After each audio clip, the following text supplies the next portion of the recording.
ಬಾಗಲಕೋಟೆ ಜಿಲ್ಲೆ ಶ್ರೀ ಅಯ್ಯಪ್ಪ ಸ್ವಾಮಿ ಸೇವಾ ಸಮಿತಿ ಹುನಗುಂದ ಹಾಗೂ ಶ್ರೀ ಮಲ್ಲಿಕಾರ್ಜುನ ಸೂಗಾರರ ಕುಟುಂಬಸ್ಥರ ಸಹಯೋಗದಲ್ಲಿ ದಿನಾಂಕ ಸೆಪ್ಟೆಂಬರ್ 15, 2025 ರಂದು ರಾತ್ರಿ 9 ಗಂಟೆಗೆ ಶ್ರೀ ಅಯ್ಯಪ್ಪ ಸ್ವಾಮಿ ಮಹಾಪೂಜೆ ಮತ್ತು ಶ್ರೀನಾಗಬನೇಶ್ವರ ದೇವಾಲಯದಲ್ಲಿ ಕಾರ್ತಿಕೋತ್ಸವದ ಪೂಜಾ ಸಮಾರಂಭ ಹಾಗೂ ಪೌರಕಾರ್ಮಿಕರಿಗೆ ಸನ್ಮಾನ ಕಾರ್ಯಕ್ರಮವು ಡಾಕ್ಟರ್ ಶಿವಕುಮಾರ ಮಹಾಸ್ವಾಮಿಗಳು ಸುಕ್ಷೇತ್ರ ಸಿದ್ದನಕೊಳ್ಳ ಹಾಗೂ ಶ್ರೀಅಮರೇಶ್ವರ ದೇವರು ಸುಕ್ಷೇತ್ರ ಗಚ್ಚಿನಮಠ ಹುನಗುಂದ ಇವರ ದಿವ್ಯ ಸಾನ್ನಿಧ್ಯದಲ್ಲಿ ಹುನಗುಂದ ಪಟ್ಟಣದ ವಾರ್ಡ ನಂಬರ 16ರ ಹೂಗಾರ ಬಡಾವಣೆಯ ನಾಗಬನೇಶ್ವರ ದೇವಸ್ಥಾನ ಹಾಗೂ ಹೂಗಾರ ಸಮಾಜದ ಹಾಗೂ ಶ್ರೀ ಬಸವ ಮಹಾಂತ ಪತ್ತಿನ ಸಹಕಾರಿ ಸಂಘ ಹುನಗುಂದದ ಅಧ್ಯಕ್ಷರಾದ ಮಲ್ಲಿಕಾರ್ಜುನ್ ಹೂಗಾರರ ಸ್ವಗೃಹ ನಿವಾಸವಾದ ಷಣ್ಮುಖ ನಿಲಯದಲ್ಲಿ ಸಕಲ ಧಾರ್ಮಿಕ ವಿಧಿವಿಧಾನ ಮೂಲಕ ಜರುಗಿತು. ಈ ಒಂದು ಮಹಾಪೂಜೆಯು ಶ್ರೀ ಅಯ್ಯಪ್ಪ ಸ್ವಾಮಿ ಸೇವಾ ಸಮಿತಿ ಹುನಗುಂದದ ಹೆಚ್ಚಿನ ಸಂಖ್ಯೆಯ ಅಯ್ಯಪ್ಪ ಸ್ವಾಮಿ ಮಾಲಾಧಾರಿಗಳು ಶ್ರೀ ಅಯ್ಯಪ್ಪ ಸ್ವಾಮಿಗೆ ದೀಪಾರತಿಗಳನ್ನು ಬೆಳಗಿ ಮಂತ್ರೋದ್ಘೋಷಣೆ ಹಾಗೂ ಅಯ್ಯಪ್ಪನಾಮ ಸ್ಮರಣೆಯ ಭಕ್ತಿಗೀತೆಗಳ ಗಾಯನದೊಂದಿಗೆ ಮಹಾಪೂಜೆಯು ಸಂಪನ್ನಗೊಂಡಿತು.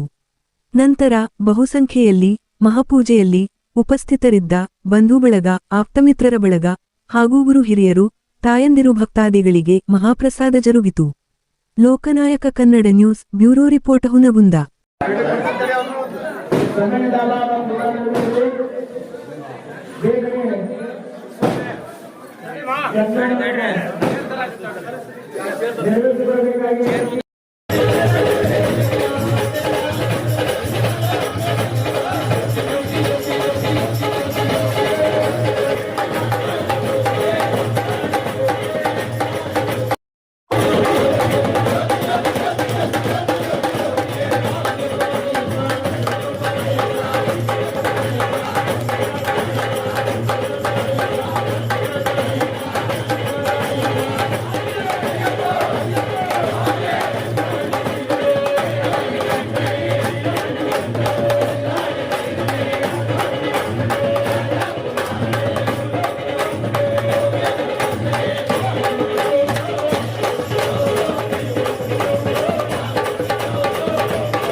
प्रजांगरो ओम ईशान सर्व विद्यानाम ईश्वर सर्वभूतानाम ईश्वर सर्वदेवानां ब्रह्माण्डं शिवम् अष्टदाशिवम् एकदन्ताय विद्महे वक्रतुण्डाय धीमहि तन्नो दन्ति प्रचोदयात्. ತಿಳಿದು ತಿಳಿಯದೆ ಅರಿತು ಅರಿಯದೆ ನಾವು ಮಾಡಿದ ಸಕಲ ಅಪರಾಧಗಳನ್ನು ತೊರೆದು ರಕ್ಷಿಸಬೇಕು.